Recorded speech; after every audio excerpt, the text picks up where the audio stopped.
El acta de la sesión 74 se da por aprobada. El acta de la sesión 75 queda a disposición de las y los señores diputados. El señor secretario dará lectura a la cuenta. Gracias, señor presidente. Oficio de su excelencia, se da cuenta del siguiente documento. Oficio de su excelencia, presidente de la República, mediante el cual se presente la urgencia calificada de discusión inmediata para el despacho del proyecto que crea el Ministerio de Seguridad Pública, boletín 14.614-07. Otro oficio de su excelencia, presidente de la República, por el cual califica de suma el despacho del proyecto que establece una ley marco para seguridad e infraestructura crítica de la información. Boletín 14.847-06. Confirmación de asistencia a la sesión del día de hoy del señor subsecretario del Interior, don Manuel Monsalve. Oficio de la ministra del Interior y Seguridad Pública, señora Carolina Toá, por el cual se excusó de asistir a la sesión de hoy debido a que tendrá compromisos previamente agendados. E informo que en su reemplazo concurren los asesores de gabinete, el señor Pablo Urquiza y señora Laura Mancilla. Y vienen una serie de pareos: pareo de los diputados señora Maite Orsini y señor Cristian Araya, pareo de los diputados señores José Miguel Castro,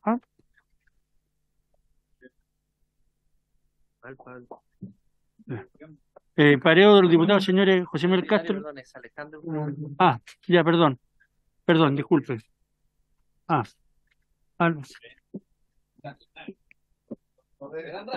No mandó el certificado de nacimiento, ya.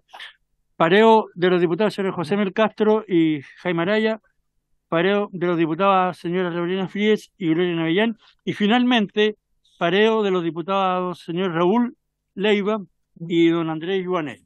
Esa es toda la cuenta. No, si el pareo es para el tema de la... Muchas gracias, secretario. Ofrezco la palabra sobre la cuenta.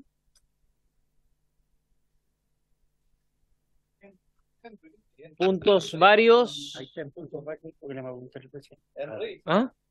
Ahí le preguntamos al secretario del Interior. Hay una minuta. Ya. Puntos varios. Ya. Estamos esperando al subsecretario Monsalve porque en la sesión anterior acordamos destinar los primeros 15 minutos para que el subsecretario pueda responder a algunas dudas y cuestionamientos que habían a propósito de los resguardos, sobre todo en materia de seguridad, respecto a lo que ocurrió en La Moneda, en sus alrededores, y también lo que tiene que ver con el instructivo dictado por el presidente respecto a la no participación de funcionarios públicos, en marchas convocadas en especial ese día. Está el oficio 532, el oficio 533 y 35, que se refiere a estos puntos. Yo no sé si el subsecretario, algún asesor de gobierno, porque me dijeron que el subsecretario está acá, así que... Muy bien. ¿Cómo?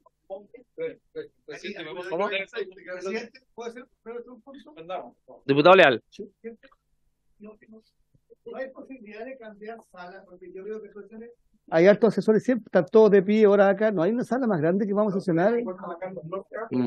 Porque siempre están de pie, están incómodos, vienen invitados. Es verdad. Y es verdad, porque, mire, señor secretario, ¿habría la posibilidad de cambiar la sala? Hay una sala muy linda, con muy buena energía, que se llama Sala Arturo Longton Guerrero. No sé si es lo mismo, es muy parecido. es posible. Es que del mismo tamaño, es muy linda, pero es del mismo tamaño.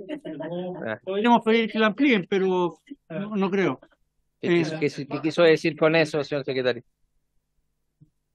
No sé, es que no sé. ¿Habría posibilidad de cambiarla? Lo mandatamos a que puedan averiguar si es que hay otra sala disponible, sobre todo los miércoles a esta hora. Tome el acuerdo, por favor. ¿Tomamos el acuerdo? están todos parados. Ya. Por unanimidad, sí, ¿no? Por un super mayoritario. Por un super mayoritario. No, están pareados, los que están pareados no pueden. Los que están pareados, pero hay una... Ay, Dios mío. Bueno, yo le informo, usted sabe, señor presidente, que el que interpreta y establece la claridad, una norma reglamentaria le corresponde al presidente de la comisión, usted lo sabe bien, y el artículo lo dice claramente, artículo 209, comisario. No, no, no, no. Yo le voy a leer el artículo, Lea el artículo 209. yo le voy a leer el 209, aprovechando que llegó el subsecretario. Por favor, orden. Es el reglamento de ley. El artículo 209 dice: todo diputado tiene derecho a pedir la observancia del reglamento, para lo cual deberá citar él o los artículos cuya aplicación reclama o referirse a su contenido en forma explícita.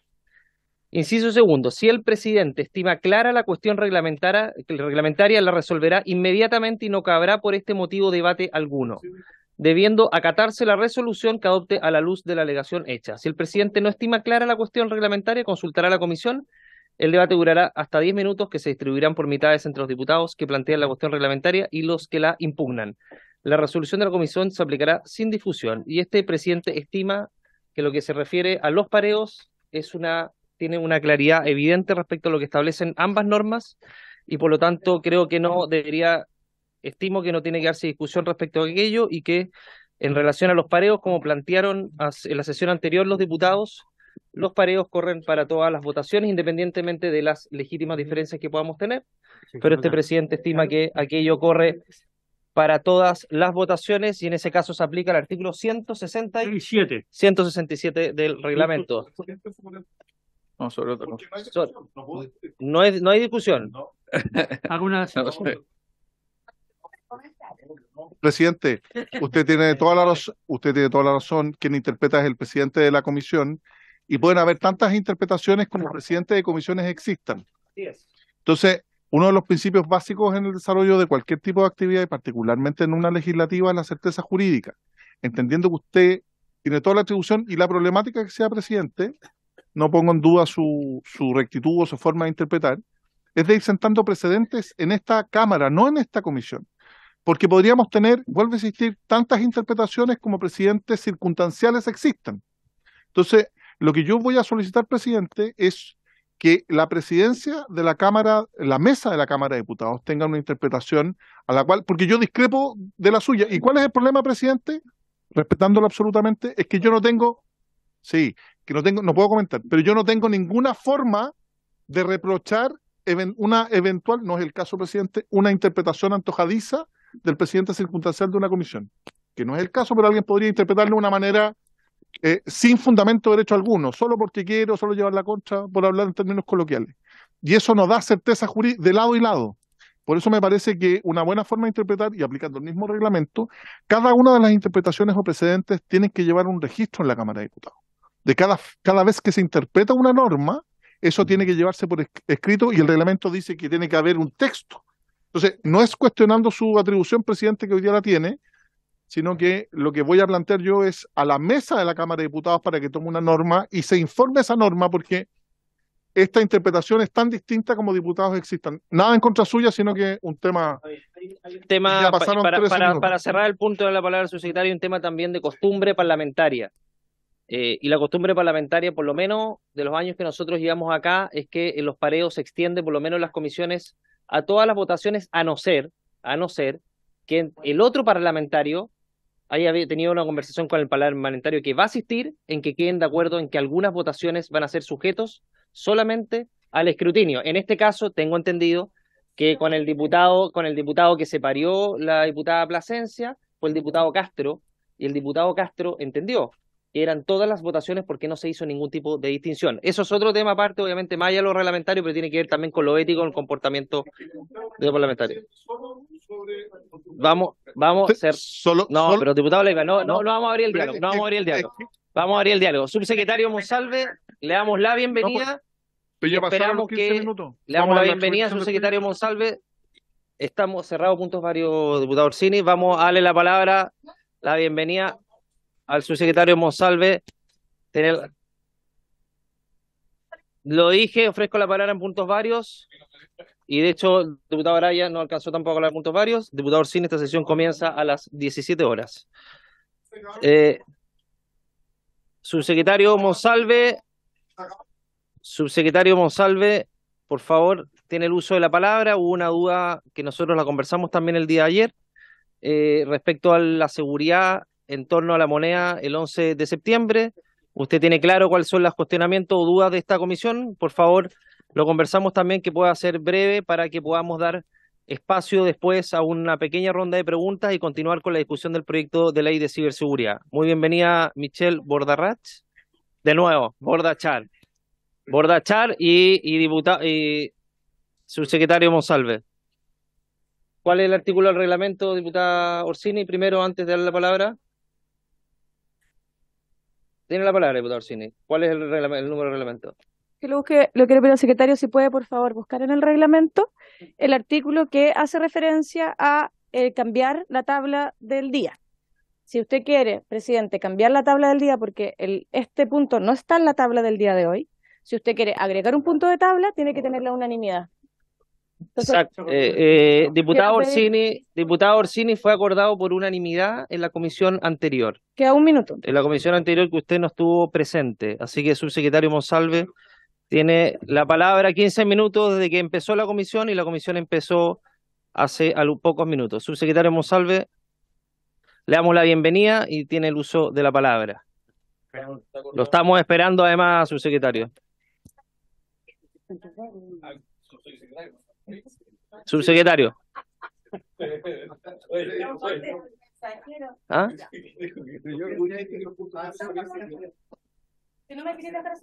Subsecretario, diputado Orsini, no le he dado el uso de la palabra, por favor. Orden en la comisión. Subsecretario. Muchas gracias, presidente. Aprovechar de saludar a las diputadas y diputados de la comisión. Voy a tratar de ser sintético respecto a la, entiendo, inquietud de la comisión o de parte de la comisión, recordando un cierto criterio general en materia del día 10 y 11 de septiembre. Hay tres objetivos fundamentales en materia de resguardo del orden público y la seguridad que buscaron abordarse en torno al 10 y el 11 de septiembre. Lo primero, poder resguardar el orden y seguridad respecto a un conjunto de actividades convocadas en el marco de ambas fechas, 10 y 11, y también del análisis de inteligencia que permitía identificar zonas críticas y posibles alteraciones del orden público, hechos de violencia y hechos delictuales en esas zonas críticas. Para eso se destinaron cerca de 2.400 efectivos de carabineros, 411 medios logísticos que tenían que abocarse a resguardar el orden público y seguridad en ese marco del 10 y el 11, entendiendo que los principales hechos se iban a producir en zonas críticas de la región metropolitana que estaban definidas como 14 zonas críticas.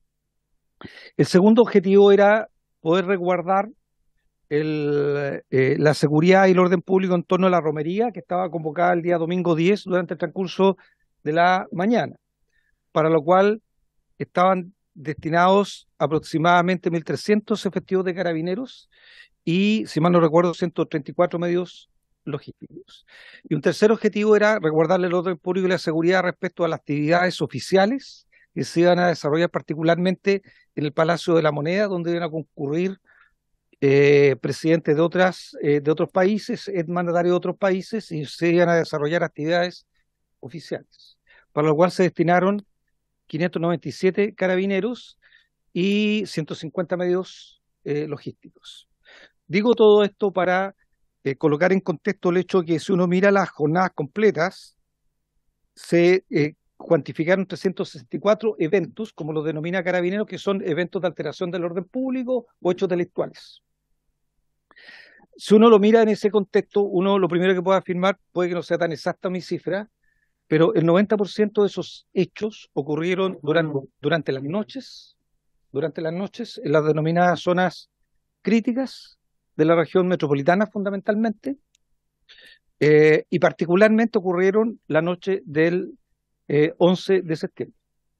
Digo esto porque si después miramos el resto, vamos a poder decir que la actividad que realizaron las mujeres, cerca de 5.000 mujeres el día de la noche, en torno a la moneda, fue en completo orden público y seguridad pública. Vamos a poder decir que todas las actividades oficiales a las que ocurrieron mandatarios y autoridades de otros países se desarrollaron en completa normalidad, garantizando el orden público y la seguridad. Que la actividad del Estadio Nacional, donde concurrieron entre 10.000 y 15.000 personas, se desarrolló en completa normalidad y con garantía del orden público y la seguridad. y que en el caso de la romería, que entiendo que es algo que convoca particularmente la atención, primero se pregunta quién autorizó, los que autorizan el recorrido de las manifestaciones públicas o de las marchas públicas son las delegaciones presidenciales regionales y por tanto la autorización es de la delegada presidencial regional. Así es. Quiero decir que en ese contexto hubo reuniones de coordinación, por supuesto, entre la delegada presidencial regional, Carabineros de Chile, a través de la general Patricia Vázquez Muñoz, y además nosotros yo personalmente pedí, respecto a este evento en particular, tener reuniones de coordinación, por lo tanto, realicé a lo menos 2 reuniones en La Moneda, en la que estuvo el alto mando de Carabineros, incluido el general director de Carabineros, estuvo la Policía de Investigación, estuvo la delegada presidencial regional, estuvieron los directores de inteligencia de las instituciones policiales, estuvo presente también la administración de La Moneda, y por tanto hice 2 reuniones de coordinación con el objeto de poder establecer las medidas de seguridad y concordar las medidas de seguridad en torno a una actividad que quiero recordar. Era una actividad a la cual concurren familiares de ejecutados políticos, de víctimas de violaciones a los derechos humanos, de detenidos desaparecidos, y que por tanto se había determinado, y esto es una decisión política que finalmente corrobora la delegada presidencial a través de la autorización, permitirles realizar la marcha por el recorrido que ellos solicitaban. Por eso es que personalmente me preocupé de que hubieran a lo menos 2 reuniones de coordinación en La Moneda, porque nos interesaba en particular garantizar el orden público y la seguridad en torno a esta actividad. Para eso quiero decirles que se acordó que la partida iba a ser en Lord Cochrane, con la Alameda, en la Calzada Sur, a partir de las 10 horas. Eso es lo primero que se acordó. Aquí hubo un diálogo con las organizaciones que estaban convocando a la actividad, que son organizaciones de derechos humanos. Se acordó que nos dijeran contrapartes en materia de seguridad, y por lo tanto la organización definió contrapartes que tenían un brazalete que permitía que Carabineros se pudiera, por tanto, coordinar con personas que organizaban la actividad. Se acordó con ellos también hacer un filtro en Lord Cochrane con Alameda, con el objeto de filtrar a las personas que iban a la marcha, esto porque, como es natural, había información de que era posible que otros grupos que tenían otros objetivos pudieran infiltrarse o sumarse a la marcha y finalmente generar hechos de violencia. Y por lo tanto se acordó, con acuerdo con la organización, establecer un perímetro de cierre de la marcha al final de la marcha. Y como ustedes vieron, también las organizaciones acordaron con Carabineros a ser acompañados por lo que Carabineros ha denominado agentes de diálogo. Por lo tanto, las organizaciones que convocaron acordaron ser acompañados por funcionarios de Carabineros de Chile denominados agentes de diálogo, que andaban con unas chaquetas blancas, cuestión que así ocurrió. Y se solicitó a Carabineros el cierre de la marcha al final, con el objeto de buscar garantizar, digamos, tener un perímetro de seguridad. En torno a eso, Carabineros definió una matriz de riesgo, y el trazado que se acordó a propósito de esa matriz de riesgo fue Alameda, Morandé Agustinas, y de Agustinas a San Antonio, y de ahí hacia la avenida La Paz. Se desplegaron 1.370 carabineros con 173 medios logísticos para el desvío de tránsito, porque esto implicó desvío de tránsito. Se destinaron 297 carabineros con 29 medios logísticos. Se definió un perímetro de cierre del Palacio de la Moneda, para lo cual se destinaron 204 carabineros de la Escuela de Suboficiales y de Control de Orden Público para reforzar el perímetro. Y ese perímetro, presidente, a través suyo, estaba establecido por Alonso de Ovalle por el sur, Huérfanos por el norte, Amunátegui por el poniente y Bandera por el oriente. Se hizo un filtro de los asistentes a la manifestación, cuestión que fue conversada también y acordada, a cargo de la Unidad de Control de Orden Público de Carabineros, con 5 secciones, que son aproximadamente 45 carabineros, y ese filtro se hizo en Lord Cochrane con Alameda, que era el lugar desde donde partía la marcha. Se hicieron varias intervenciones, presidente, en torno a la mantención del orden público de esta actividad. La primera fue una intervención que se hizo en Plaza Los Ceros, que donde en primer lugar se sabía que estaban convocadas otras organizaciones y que era eventualmente posible que sumara a la marcha, por eso se colocó el corten Lord Cochrane. Y efectivamente ahí hubo manifestaciones de grupos violentos, lo que implicó una intervención de Carabineros de Chile. Después una segunda intervención respecto a los mismos grupos que se negaron a retirarse, y Carabineros intervino al grupo que estaba ya más focalizado, desplazándolo al poniente de la calle Manuel Rodríguez.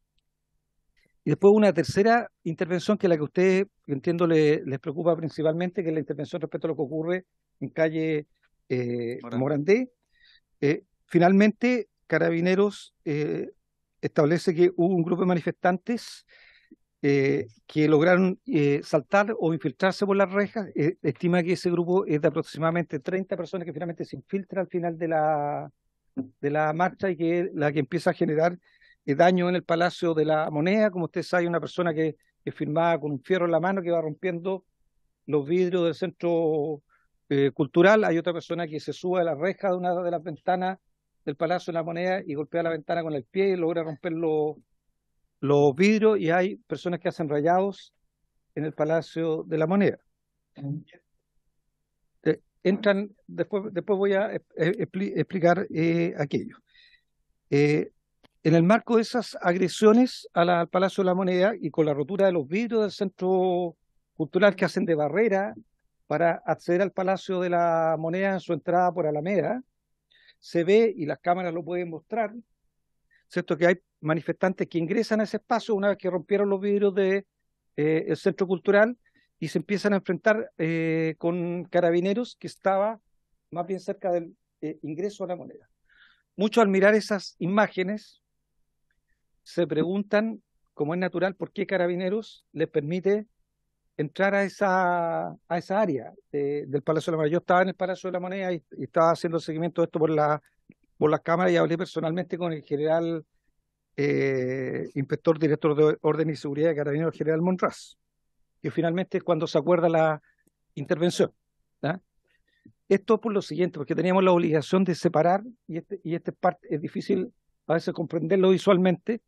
Carabineros tenía la obligación en materia de intervención, tiene que intervenir con personal de control de orden público, tiene que intervenir con carros, lanzaguas, y estábamos, por supuesto, era algo que se había previsto, estábamos en un espacio cerrado, lleno de manifestantes, por lo tanto, había que garantizar, separar a quienes estaban llevando adelante actos delictuales de aquellos que estaban participando en la marcha.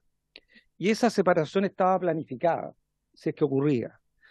Para eso había un ariete de Carabineros en Agustinas con Teatinos, y había otro ariete de Carabineros por el lado de la Alameda.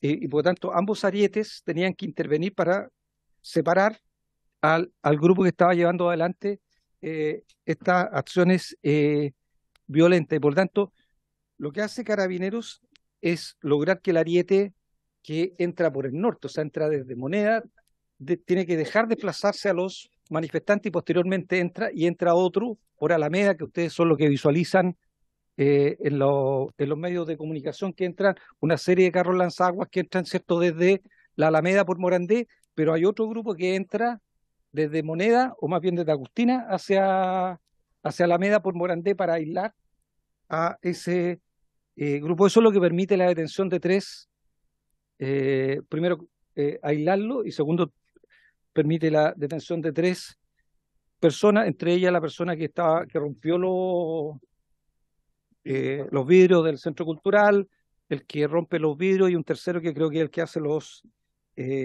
rayados. Se ha preguntado mucho, entiendo, respecto a la participación del presidente y un oficio del Ministerio del Interior. Quiero aclarar ese punto con mucha claridad. Respecto al oficio, es un oficio que sale de la Secretaría del Interior, de la Jefatura de División de Gobierno Interior, y es un oficio dirigido única y exclusivamente a los delegados presidenciales. Única y exclusivamente dirigida a los delegados presidenciales, por una razón bien simple: se les instruye no participar de las marchas, por algo evidente. ellos están a cargo del orden y la seguridad pública, tienen el mando de las policías y además, si es que ocurre una alteración del orden público o un delito, son quienes se querellan a nombre del gobierno. Por lo tanto, evidentemente no procede que ellos participen. Y por lo tanto hay una indicación del Ministerio del Interior a través de la Jefatura de la División de Gobierno Interior de la Subsecretaría, exclusivamente dirigida a los delegados y delegadas presidenciales. Lo quiero aclarar porque no va dirigida a ninguna otra autoridad pública. ¿La ministra del Interior podría haber participado de la marcha? Podría. La instrucción se envía a los delegados y delegadas presidenciales en el marco de las funciones que cada uno de ellos cumple en cada una de las regiones del país, que están al mando de las policías. Presidente, Me están preguntando respecto a el instructivo.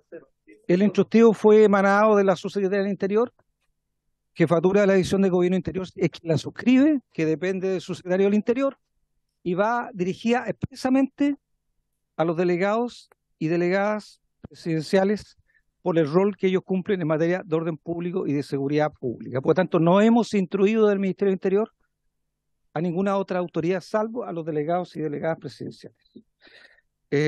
Lo segundo que quiero aclarar, se pregunta respecto a la seguridad del presidente. Podemos debatir políticamente la participación del presidente, pero el presidente ha sido muy claro al respecto. Las personas que iban en la marcha son muchos de ellos familiares directos de víctimas de violaciones a los derechos humanos.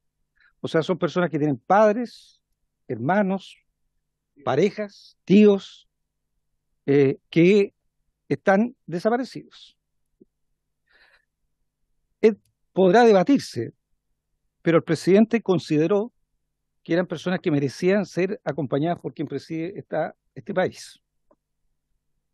Y esa es la razón por la cual él lo acompañó.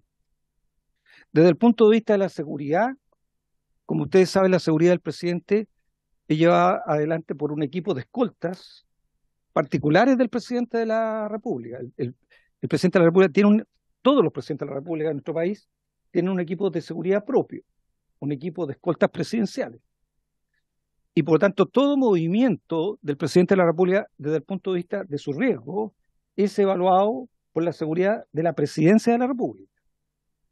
No es evaluada por ninguna otra institución, es evaluada por la seguridad del presidente de la República. Ellos podrán solicitar eventualmente, si lo estiman, análisis de riesgo a otras instituciones, pero la seguridad del presidente está a cargo de un equipo de seguridad presidencial, de Carabineros de Chile, además.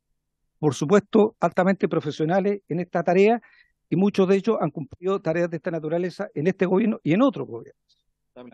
Por lo tanto, los movimientos del presidente siempre se planifican y se evalúa el riesgo, y por lo tanto el presidente, cuando decide la marcha, su equipo evalúa previamente las condiciones de seguridad en las cuales se va a realizar. La participación del presidente se hizo en condiciones, como ustedes pudieron ver, completamente seguras. El presidente no fue objeto de ninguna agresión, de ninguna alteración del orden público. Él acompañó a los familiares en Morandé hasta Agustina y posteriormente se retiró. Nunca estuvo en riesgo la seguridad del presidente de la República, como tampoco nunca estuvo en riesgo la seguridad de ningún otro presidente de la República que concurrió a los actos oficiales en el marco del 11 de septiembre. Esto es lo que puedo informar. Estoy abierto a las consultas. Sé que hay un segundo elemento de interés, pero el segundo elemento de interés sí es respecto a la seguridad de fiscales y jueces. En ese caso tendría que pedir que lo que dijera fuera en una sesión secreta.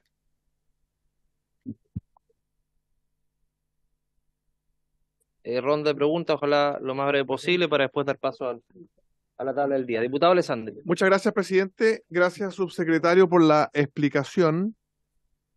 La pregunta que nosotros teníamos en la sesión anterior era efectivamente si se había ingresado al Palacio de la Moneda, porque las imágenes que se ven no es solo los vidrios del Centro Cultural, no es solo la Plaza de la Ciudadanía, sino que ingresan no queda claro si por la puerta de correspondencia o por la puerta de la Plaza de la Ciudadanía, para después destruir la sala de prensa del piso 1, que son imágenes que se muestran de sillas en el suelo y escritorio. Entonces, quería preguntarle si esas imágenes son de los medios, de otra situación quizás, porque yo no tengo recuerdo, al menos desde que tengo uso de razón, de un ingreso de este tipo adentro del palacio, no al perímetro. Gracias. Diputado Araya y subsecretario.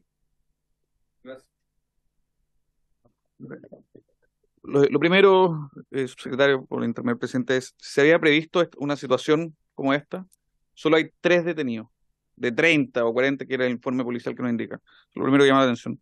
Lo segundo, usted días antes hizo un llamado a no asistir al Centro Santiago los días 10 y 11. ¿No considera acaso que eso es una renuncia de parte del Estado, una rendición ante la violencia? Y lo tercero es que estoy muy preocupado porque una diputada oficialista denunció represión en una manifestación. Entonces me gustaría saber, porque esto fue una denuncia de una diputada oficialista que acusó represión de parte de este gobierno el día 10 en una manifestación. ¿Está reprimiendo, subsecretario? Eso es la denuncia de una diputada oficialista, Ana María Gamuri.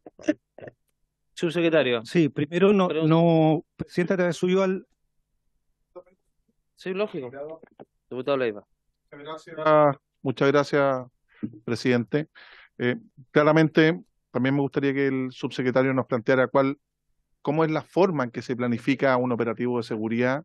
Claramente las autoridades políticas, si bien pueden tomar decisiones, eso es en base a informes o un trabajo de inteligencia, de planificación que realizan profesionales en materia de orden público.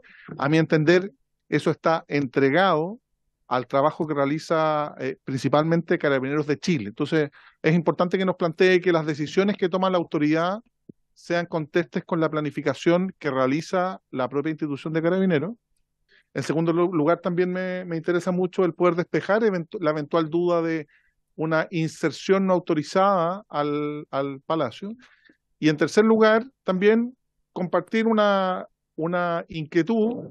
Claramente los 11 de septiembre, uno lo quiera o no, siempre son objeto de problemática. De hecho, nosotros sesionamos ese día acá y lo que nosotros les pedíamos a los comités, que en vez de estar el orden público de Carabineros a cargo de la seguridad del recinto de Valparaíso, obviamente pudiéramos disponer de recursos fundamentales en materia de resguardo de orden público que claramente son limitados para que contribuya justamente al resguardo del orden de la ciudadanía. Eso, presidente, muchas gracias.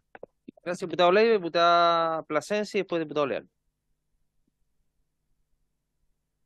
Gracias, presidente. Saludo por su intermedio al subsecretario y la información que nos acaba de entregar. Yo no voy a entrar en algunos detalles que también se vincularían con la reunión secreta que tuvimos hace una semana atrás, justamente previendo algunas situaciones que se podían dar en la conmemoración, tanto 10 como 11 de septiembre mismo, ¿ya? Simplemente quisiera hacer algunas preguntas de temas que son más bien para la evaluación, ¿ya? Primero, ¿cómo evalúan la participación de los agentes de diálogo y de derechos humanos que estaban ahí? La evaluación. Yo creo que fue una instancia que es novedosa respecto de lo que significa la participación de Carabineros en manifestaciones públicas y masivas. Creo que sería bueno que pudiéramos en un futuro próximo tener alguna información sobre cómo se evaluó, dependiendo también de los criterios que se definieron para su participación y roles. Eso por una parte. El tema de cómo se determinaron los filtros a los asistentes y cuáles fueron los criterios, me parece que es importante porque también, entendiendo de las palabras que usted nos plantea, muchas de estas cosas se concordaron justamente con las organizaciones de derechos humanos, lo que me parece correcto. Sin embargo, también sería bueno saber cuál es la evaluación de aquello, ¿ya? De esos criterios que se establecieron y cómo fueron finalmente llevados a la práctica. Y por último, sobre la infiltración de algunos grupos, ya no en las preguntas que han hecho los colegas en la comisión, sino que en la misma marcha durante el recorrido.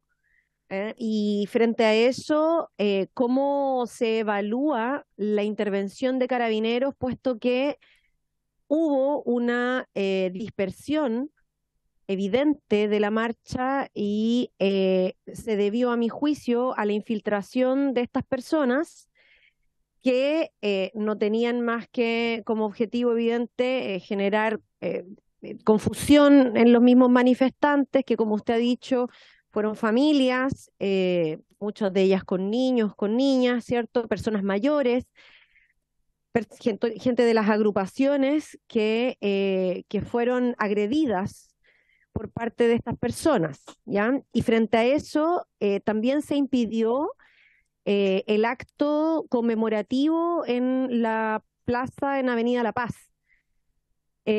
Claro, ahí finalmente uno podrá decir qué es lo que vio primero, si vio primero la intervención de Carabineros o vio la intervención de estas personas, pero más allá de eso, lo concreto es que se impidió ese acto, que bajo la lógica de la conmemoración requería evidentemente condiciones, aseguramiento de las personas que estaban concurriendo, etcétera. Entonces, hubo muchos conflictos generados producto de la intervención de estas personas y yo quisiera saber cómo se evalúa en el fondo esta preparación o el operativo que se realizó. Gracias, presidente. Gracias, diputada Plasencia. Diputado Leal. Gracias, presidente. Yo quisiera hacer dos preguntas bien breves. Una, subsecretario, es si se presentaron querellas y cuántas querellas se presentaron.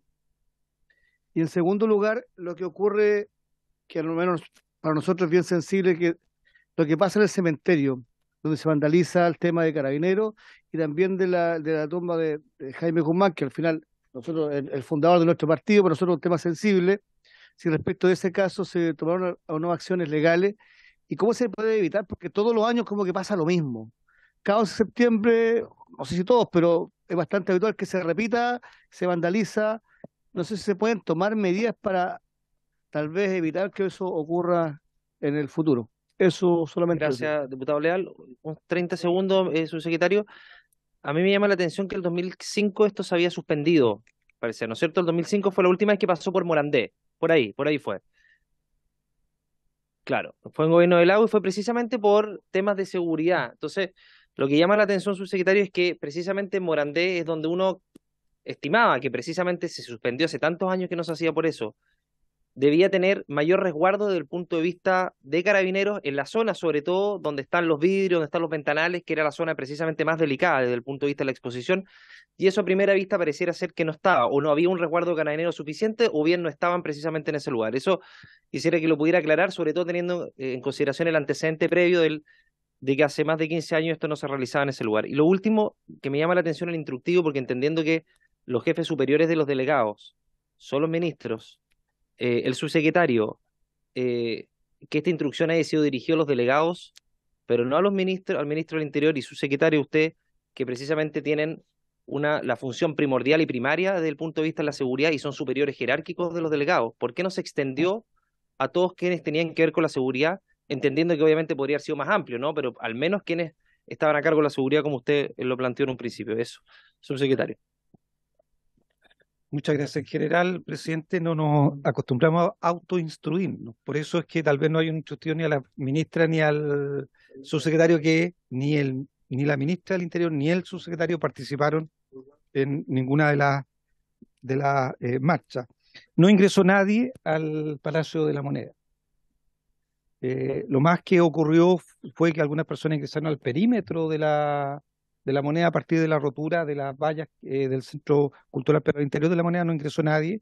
Puede haberse generado una confusión por el hecho de que se rompieron vidrios. Carabineros que consideró que podía lanzarse algunos elementos que pudieran haber sido considerados peligrosos al interior, hace uso de un extintor, que es lo que se ve como humo que sale del interior de una de las ventanas de la Moneda, pero es el uso de un extintor por parte de funcionarios policiales. No hay ingreso de nadie al interior de moneda. Si el gobierno estima que actuó dentro del Estado de Derecho a través suyo, presidente, al diputado Araya, por lo tanto, no estimamos que haya habido represión. Y si alguien estimara que así hubo, tiene el completo derecho a hacer una denuncia, y si se hace una denuncia será investigada. No tenemos constancia de que haya una denuncia de esa naturaleza. Coloco además el hecho de que incluso Carabineros de Chile, por actuación propia, normalmente hace las denuncias. Coloco el caso de algo que está en investigación, que tiene que ver con una mujer que recibió una lesión ocular, que Carabinero hizo la denuncia cuando tomó conocimiento del caso, entendiendo que no tenemos todavía, y eso va a ser parte de la investigación, no tenemos antecedentes claros de en qué circunstancias se produjo esa lesión. Por tanto, entiendo que ella y la familia responsabilizan a Carabineros, pero no hay antecedentes, por lo menos nosotros, Ministerio del Interior, no disponemos hoy día de antecedentes que nos permitan hacer esa afirmación, y esta es una investigación que está en manos del Ministerio Público, entiendo que se está haciendo por la Brigada de Derechos Humanos de la Policía de Investigación. Respecto a mi recomendación de no ir al centro, creo que, perdonen que lo diga, pero mi declaración fue muy clara. Si uno le quita una frase, claro, podrá usarla, si no se la quita, no. Lo que dije es que recomendaba no ir al centro de Santiago si no era indispensable. Esa fue la frase completa, y eso tenía un sentido evidente porque, como lo dije al principio, teníamos cerca de 4.500 funcionarios de Carabineros desplegados en la región metropolitana, a cargo, primero, de garantizar seguridad de presidentes de la República, segundo, garantizar que las personas que iban a las actividades convocadas por diversas organizaciones lo pudieran hacer de manera segura, y en tercer lugar, porque teníamos que garantizar que las personas están obligadas a ir al centro, ya sea porque trabajan en el centro de Santiago, ya sea porque estudian en el centro de Santiago, ya sea porque requieren una atención médica en el centro de Santiago. A todos ellos teníamos que resguardar la seguridad, y teníamos una seguridad tensionada por la exigencia de lo que implicaba, además, cortes de ruta, cápsulas presidenciales, desvío en todo el centro de Santiago. Cualquier exigencia adicional al sistema lo que hacía es destinar recursos policiales a actividades que no eran indispensables, y le quitaban esos recursos policiales a la seguridad de actividades que teníamos que resguardar. Por lo tanto, fue una recomendación, y así fue dicha. Se sugiere, se recomienda que si usted no tiene la obligación y no es indispensable que vaya a Santiago, se abstenga de hacerlo esos 2 días. ¿Por qué? Porque, como lo vieron además los medios de comunicación, habían múltiples desvíos de tránsito, habrían rutas que tenían cortes programados, iba a haber congestión, ¿ya? Eventualmente, como ha ocurrido todos los años, a través suyo, presidente, no solo este año, todos los años, existía el riesgo de que la locomoción colectiva pudiera restringir su horario de funcionamiento, y si había alteraciones del orden público, podía producirse alteraciones en el funcionamiento del metro. Por lo tanto, todo aquello que hiciera que hubiera una mayor cantidad de personas en el centro de Santiago, que no necesariamente tuvieran la obligación o no fuera indispensable que estuvieran, tensionaba la capacidad del sistema de seguridad de responder frente a contingencias. Ese fue el contexto de la declaración. En ningún caso, presidente, y yo sé que es parte del debate político, pero creo que nos conocemos lo suficiente ya en 1 año y medio. En esto nosotros y el Ministerio del Interior, creo yo, el gobierno ha dado muestras de que en materia de la determinación de garantizar la seguridad de las personas no tenemos ningún sesgo. Justamente, y a propósito de lo que ustedes plantean, a propósito de lo que plantea a través suyo la diputada Plasencia, presidente, resguardar la seguridad implica ponerse en el peor de los casos. ¿Ah? Y por lo tanto, tenemos que estar en condiciones de responder en la peor de las situaciones.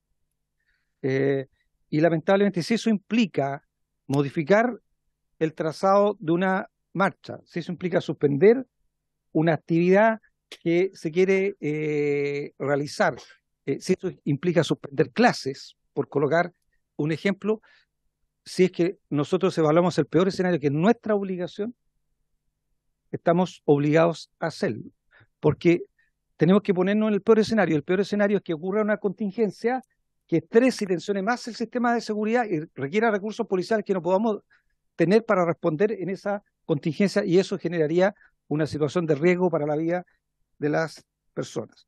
Respecto a la evaluación de los agentes de diálogo, yo creo que hay una buena evaluación porque me explico, la seguridad finalmente requiere la colaboración entre instituciones y personas. Y si los agentes de diálogo permiten que la policía que está a cargo del orden público y la seguridad pueda tener espacios de colaboración con quienes desarrollan actividades masivas, creo que eso colabora. Habrá que evaluarlo, tal vez habrá que perfeccionarlo, pero me parece que es un avance en el sentido correcto. Bueno, ¿quién infiltra las manifestaciones? Yo aquí, basta que vayan a ver los rayados que hicieron las personas que hicieron hechos de violencia y delitos contra el presidente de la República. Contra el presidente de la República. Nadie podrá considerar que son amigos de este gobierno del presidente de la República quien raya insultando al presidente de la República. ¿Ah? Tampoco podrá considerarse que son personas que están de acuerdo con las organizaciones de derechos humanos cuando son esas personas que agreden a familiares de detenidos desaparecidos que participan en la marcha. O sea, quiero colocar este contexto porque no son personas ni que obedezcan a uno ni a otro sector. ¿Ya? Son personas que van con un objetivo muy preciso que tiene que ver con producir alteraciones del orden público, con generar hechos de violencia, con la comisión de delitos. Y por eso es que el presidente lo ha dicho con mucha claridad, son delincuentes. Y a los delincuentes se le aplica el Estado de Derecho. Y no tenemos en eso ningún sector. Respecto a las querellas, nosotros nos presentamos querellas en todos aquellos hechos que implican alteración del orden público, que implican hechos de violencia o que implican claramente delitos. En el caso del Palacio de la Moneda no nos corresponde a nosotros querellarnos. Nosotros colocamos los antecedentes a disposición del Consejo de Defensa del Estado, considerando que este es un edificio público, pero además es un monumento nacional, por lo tanto no es el Ministerio del Interior el que se querella, en este caso específico del Palacio de la Moneda, todo el resto sí. En este caso se colocan los antecedentes a disposición del Consejo de Defensa del Estado. Quiero decir que además nos querellamos, hoy día se acaba de revertir la determinación que había dejado libertad a las a 2 personas había declarado ilegal la detención y a una persona la había dejado con arresto domiciliario de las 3 personas que se tomaron detenidas en torno al Palacio de la Moneda. Hoy día acaba de ser revertida esa decisión y fue decretada la prisión preventiva y nos alegramos que sea así. A nosotros nos parece que eso era lo que tenía que ocurrir. ¿Y los hallaron? ¿Ya están detenidos? Me enteré hace una noticia en desarrollo, pero ya se revirtió la decisión, que es muy importante. Ahora tiene que operativizarse. A esa hora hay que pillarlo. ¿Por qué los pillamos, pues? Debo decirles que, y perdonen que les conteste esto, pero una de las razones por las cuales se discutió la legalidad de la detención es justamente porque fueron detenidos unas horas después de ocurridos los hechos. Eso volvemos eso, claro, y fue cuestionada la flagrancia. Volvemos a la condición de tomar detenidas a personas violentas que están en el marco de un evento masivo. ¿Ah? Y que por lo tanto no necesariamente, y aquí vuelvo a lo que dijo el diputado Leiva, presidente, aquí este no es un procedimiento que invente el gobierno. Estos son procedimientos policiales. Y por lo tanto, la policía la que determina el procedimiento más efectivo, que le permite tomar detenida a la persona, pero que le permite a su vez resguardar la seguridad de otras personas. ¿Ah?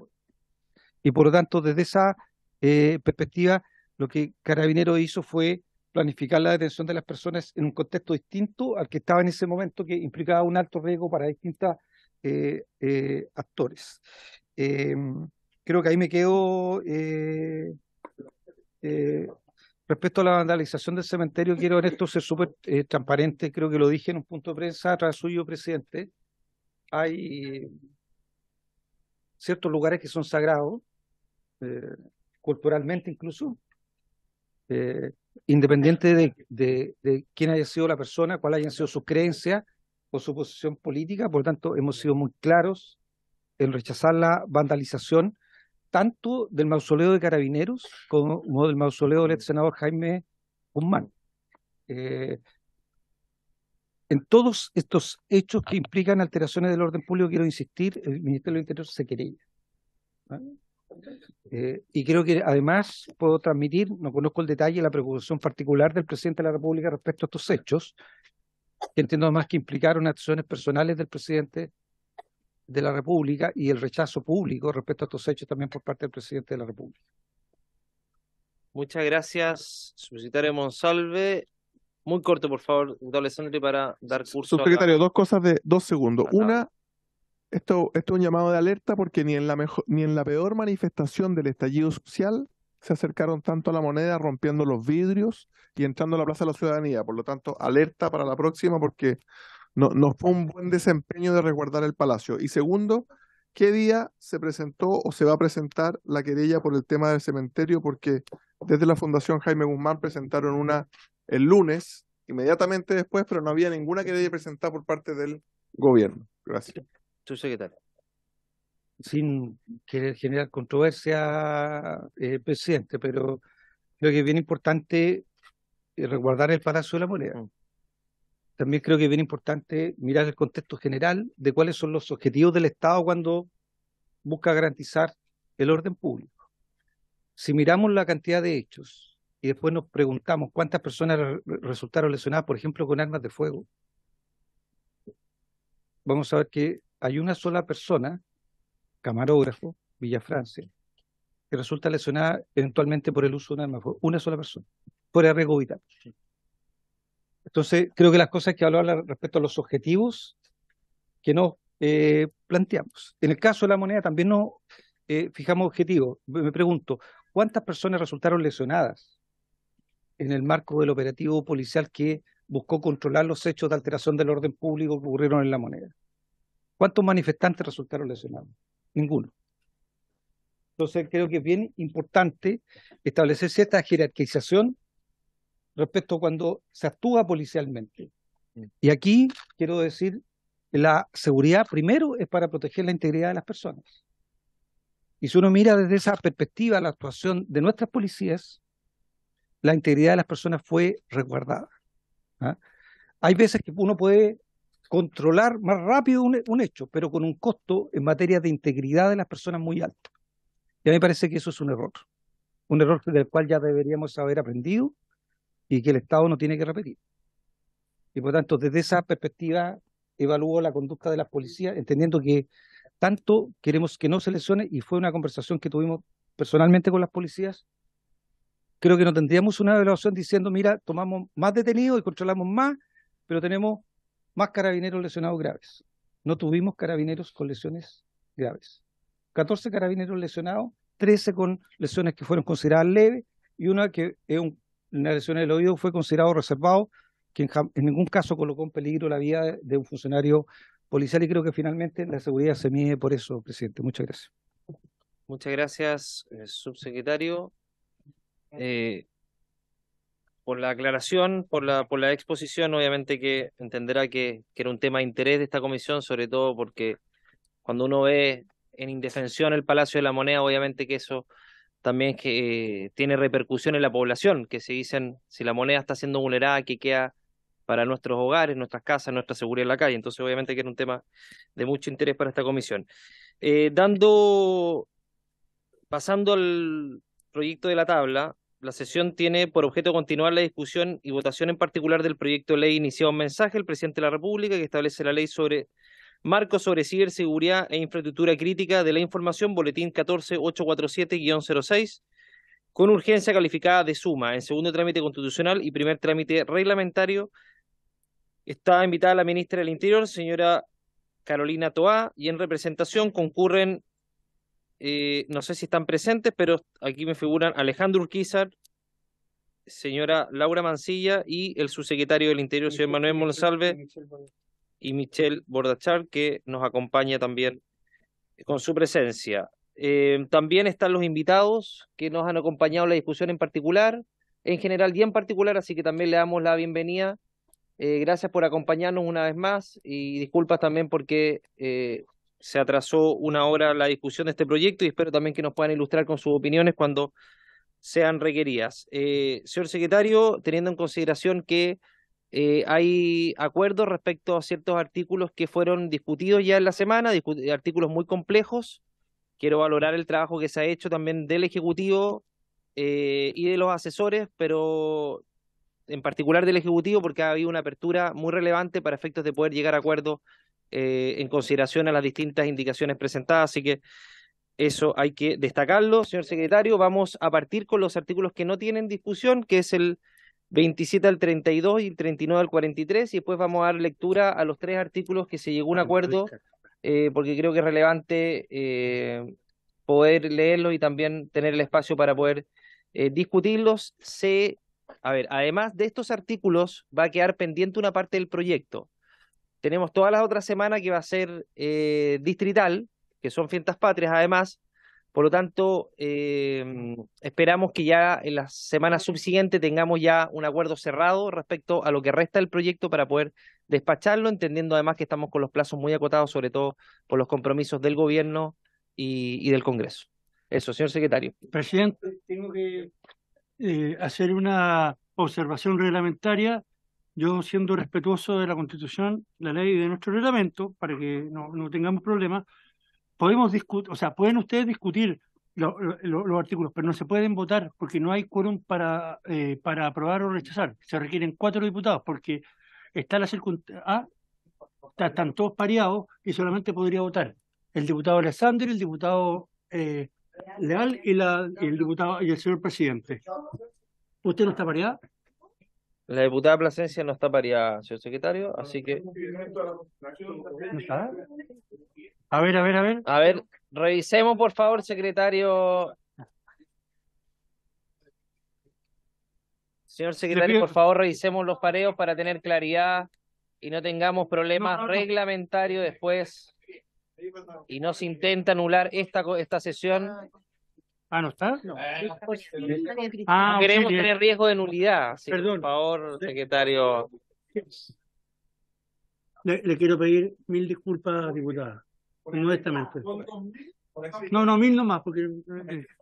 1000 por esta vez, después van a ser 2000. Vamos subiendo. Ya, pero en todo Muchas caso... gracias, señor secretario. Entonces demos lectura a los artículos. Partamos con el 27, que es el donde quedamos, porque votamos hasta el 26, tengo entendido, en la sesión anterior. En la página 121 del reglamento. 121. Carito, ¿podéis darle 121. Ya. Página 121. Ya se escucha la fuerza arriba. Sobre todo del sur. Vamos a ver. Imagínate cómo será esto. Presidente, vamos a dar lectura al artículo 27 del texto de proyecto aprobado por el Senado. Artículo 27 de los equipos de respuesta a incidentes de seguridad informática institucionales de la defensa. Página 121 del comparado. Artículo 27 del texto del proyecto aprobado por el Senado. Artículo 27 de los equipos de respuesta a incidentes de seguridad informática institucionales de la Defensa Nacional. En el sector de la Defensa Nacional se constituirán equipos de respuesta a incidentes de seguridad informática institucionales de la Defensa Nacional. En adelante, CECID institucionales de la Defensa Nacional, las que tendrán por finalidad dar respuesta en el marco de sus competencias a vulnerabilidades e incidentes de ciberseguridad que pongan en riesgo las instalaciones, redes, sistemas, servicios y equipos físicos y de tecnología de la información de las respectivas instituciones de la Defensa Nacional. Se podrán constituir CECIR institucionales conforme a los lineamientos entregados por el CECIR de la Defensa Nacional. Las funciones de los CECIR institucionales de la Defensa Nacional serán determinadas por la reglamentación que el Ministerio de Defensa Nacional dicta al efecto, de conformidad a la política de ciberdefensa y a los lineamientos generales que entregue la agencia. Eso sería, presidente, respecto al artículo 27.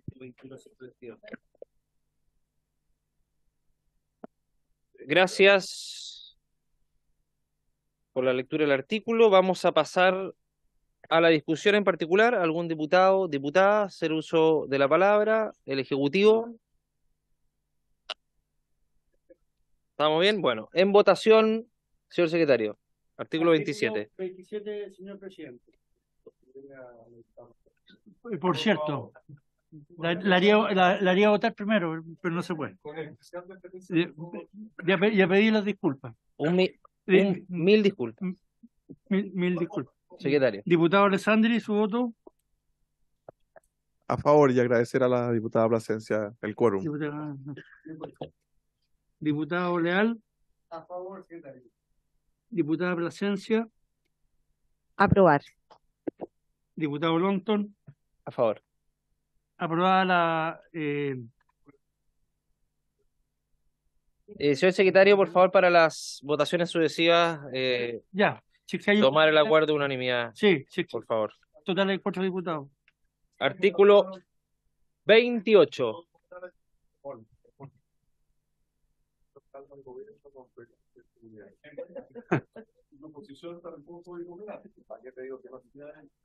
Todavía no vemos nada. Ya, el artículo 28. Ya, artículo 28, señor secretario. Artículo 28. Deber de reporte al CECIR de la Defensa Nacional. Todas las instituciones de la Defensa Nacional deberán reportar los ciberataques e incidentes de ciberseguridad que puedan tener efectos significativos al CECIR de la Defensa Nacional. El CECIR de la Defensa Nacional reportará a la agencia todos los incidentes identificados cuando no se ponga en riesgo la seguridad y la defensa nacional. Eso sería, presidente, tampoco con indicación. Diputados. Diputado Alessandri. Una pregunta al subsecretario. Obviamente está bien que reporten, pero la última frase dice, es decir, reportará a la agencia todos los incidentes cuando no se ponga en riesgo la seguridad nacional. Y cuando sí se ponga en riesgo, ¿no los van a reportar? A contrario censo, deberían reportarlo todo. Si el CECIRT es una oficina interna del Estado que tiene que estar informada de cuando pone en riesgo la seguridad nacional y cuando no la pone en riesgo también. Le dejo plantear la inquietud. Señorita Michelle, tiene la palabra. Ya. Bueno, en aquellos casos en que sí se pueda poner en riesgo la seguridad nacional, es importante mantener esa información lo más limitada posible en cuanto a las personas que pueden tener acceso a ella y por lo tanto es una práctica común que el CECIR de la Defensa no traspase información a otros organismos que están fuera de la defensa. Por eso se toma esa decisión. Sí, por supuesto se toman medidas y se hacen consejos para evaluar la situación y todo, pero no se entrega la información, no queda en poder de la agencia. Gracias, Michelle. Diputado Leiva. Presidente,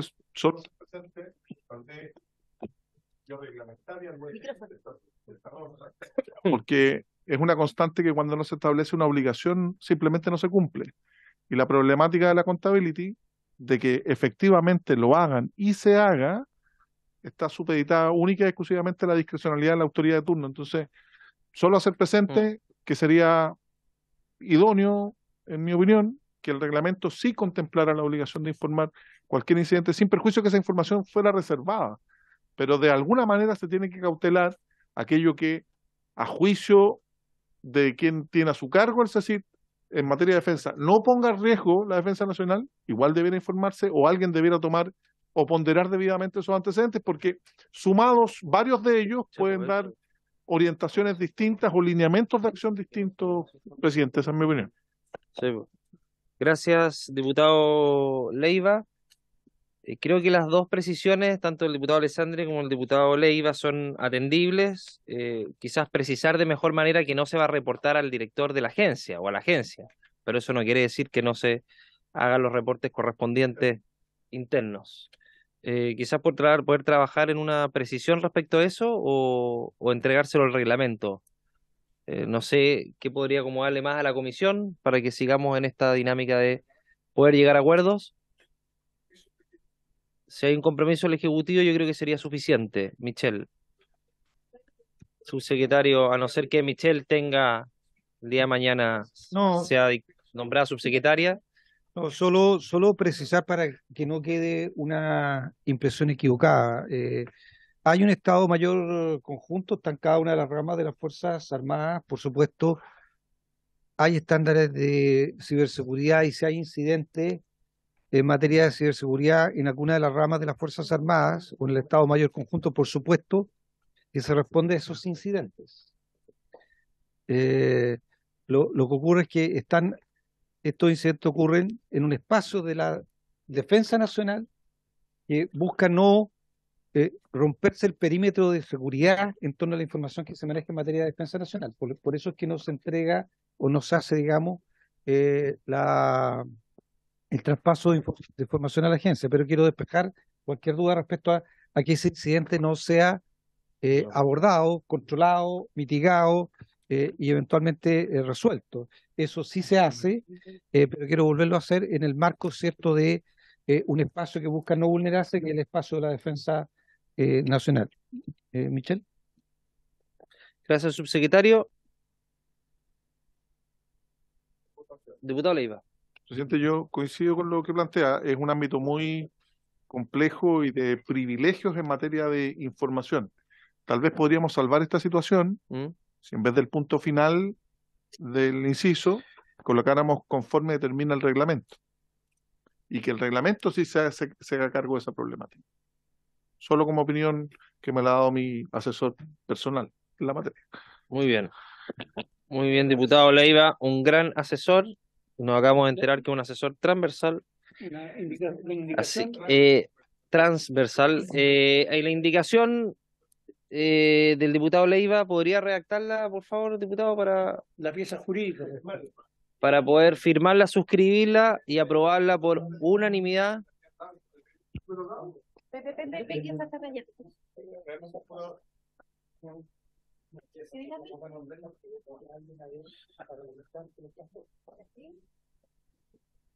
Ya. Después de la coma, o sea, de nacional, coma. De acuerdo a lo que determina el reglamento, ¿o no? De acuerdo a...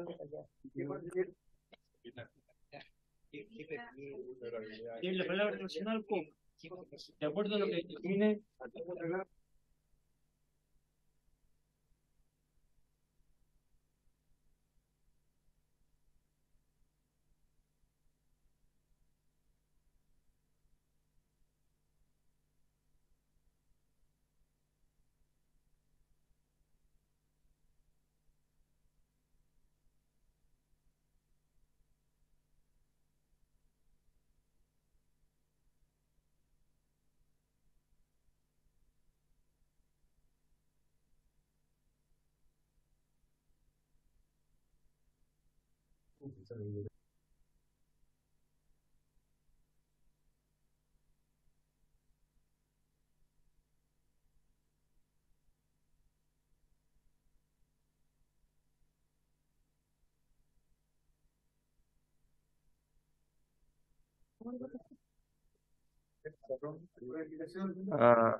¿Qué pasa con ella? ¿La indicación? ¿Quién la firma? ¿La diputada Plasencia? ¿El diputado Lonton quién firmanda?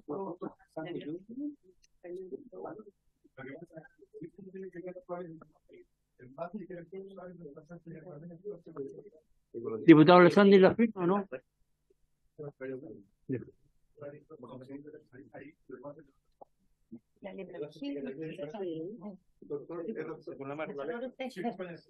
Doctor Monsalve.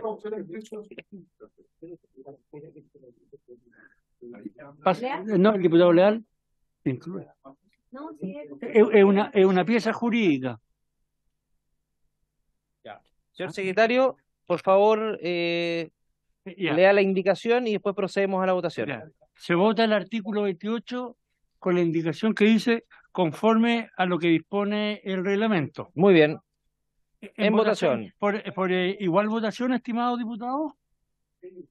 ¿Diputada Plasencia? Ya. Ya, aprobado. Por igual votación. Artículo 28. Con la indicación del diputado Leiva, aprobado. Y ahora vamos al artículo 29 de la reserva de información. Artículo 29, página 123. 123 del comparado. Título sexto de la Reserva de Información en el sector público en materia de ciberseguridad. Artículo 29 de la Reserva de Información. Se considerarán secretos y de circulación restringida para todos los efectos legales los antecedentes, datos, información y registros que obren en poder de la agencia, de los CECIR, sean nacional, de defensa o sectoriales, o de su personal, cualquiera que sea su cargo o la naturaleza de su vinculación jurídica con estos. Asimismo, tendrán dicho carácter aquellos otros antecedentes respecto de los cuales el personal de tales organismos del Estado tome conocimiento en el desempeño de sus funciones o con ocasión de estas. Los estudios e informes que elabore la agencia podrán eximirse de dicho carácter con la autorización de su director o directora nacional en las condiciones que éste indique. Los funcionarios y funcionarias de la agencia y del CECIR nacional de defensa o de los sectoriales que hubieren tomado conocimiento de los antecedentes a que se refiere el inciso primero estarán obligados a mantener el carácter secreto de su existencia y contenido aún después del término de sus funciones en los respectivos servicios. De igual forma, será considerada secreta o reservada la información contenida en los sistemas de gestión de seguridad de la información y los registros previstos en el artículo sexto, entendiéndose para todo efecto que su divulgación, comunicación o conocimiento afectará la seguridad de la nación o el interés nacional. Adicionalmente, serán consideradas como información secreta o reservada las siguientes. 1. Las matrices de riesgo de ciberseguridad. 2. Los planes de continuidad operacional y planes ante desastres. Y 3. Los planes de acción y mitigación de riesgos de ciberseguridad. Eso sería, presidente, sin indicar. Muchas gracias. Carito, tiene la palabra el Ejecutivo. Sí, por su intermedio, señor presidente, quisiéramos proponer reincorporar un numeral que estaba que fue eliminado durante la discusión en el Senado respecto de que también los reportes de ciberseguridad sean considerados secretos, ya que es una preocupación de los futuros regulados, en el fondo, que la información que ellos entregan sea manejada con con el debido resguardo. Así que si pudiéramos incorporarlo como numeral 4, lo busco ahora en el texto. Una pregunta, Michelle, ¿cuál fue el razonamiento para eliminarlo en el Senado? Si mal no recuerdo, lo que pasa es que es importante conocer los reportes, pero no el detalle. Entonces podría quedar, nosotros entendíamos que era evidente que como los datos anonimizados del reporte iban a poder ser conocidos. Por ejemplo, que había una empresa de X sector siendo afectada por una tal vulnerabilidad. Sin embargo, eso se entiende que va a estar en los informes de la agencia y que tienen que ser anonimizados. Es que hace poco nos pidieron los reportes que envía el CECIR, y al momento de anonimizarlos nos dimos cuenta que, claro, que si no lo decíamos expresamente puede quedar esta duda de decir que los reportes son públicos. Entonces es mejor decirlo expresamente, que el reporte en sí va a ser anónimo. Entendiendo la lógica, Michelle, y atendible la sugerencia, ¿podríamos dejarlo precisamente para los acuerdos finales? Porque entendiendo que esta no era una controversia, por lo menos conocida hasta ahora, por parte de los equipos asesores que estaban trabajando en torno a un acuerdo, y entendiendo que es algo que surgió ahora recién en la discusión, obviamente a primera vista parece atendible, ¿no? Pero para tener plena seguridad, ¿le parece sí al Ejecutivo poder dejarlo pendiente conjuntamente con otros artículos para sí. tener plena seguridad de aquella reincorporación? Diputado Leiva. Le iba a solicitar lo mismo porque este artículo 29, que se refiere a la revelación, o al deber de guardar reserva de documentos secretos, es aplicable a todos los CECIR, al CECIR nacional, pero particularmente de la defensa nacional, que recién lo vimos que era un tema muy sensible. Y el catálogo de sanciones que establece el artículo 32 ante el incumplimiento hace una remisión directa al Código Penal, al artículo 246 y siguientes del Código Penal. Y entiendo yo que las sanciones son muy bajas en el caso de defensa nacional, y como hay una remisión directa del CECIR, yo no soy experto en materia penal, mi asesor tal vez lo es, pero que efectivamente para temas de defensa nacional exista por principio de especialidad alguna norma que sea mucho más alta que la suspensión del empleo o la reclusión mayor, no presidio, reclusión mayor.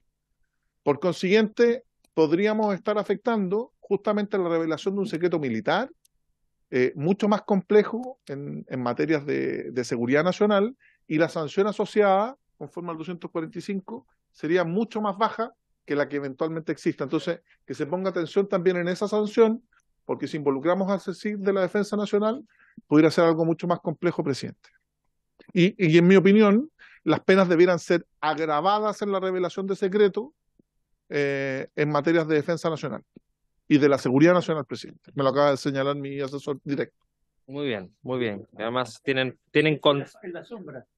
contacto visual constante. Muchas gracias, diputado Leiva. Así que lo vamos a dejar, por además las observaciones del diputado Leiva, vamos a dejarlo pendiente también con los artículos que están para la discusión con el equipo de asesores. Vamos a pasar al siguiente artículo, al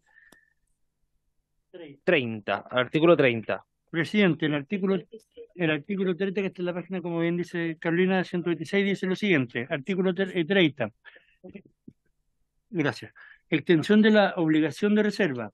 La obligación de guardar secreto regirá además para aquellos que, sin ser funcionarios o funcionarias de la agencia, tomaren conocimiento de las solicitudes para la ejecución de procedimientos especiales de obtención de información de los antecedentes que las justifiquen y de las resoluciones judiciales que se dicten al efecto.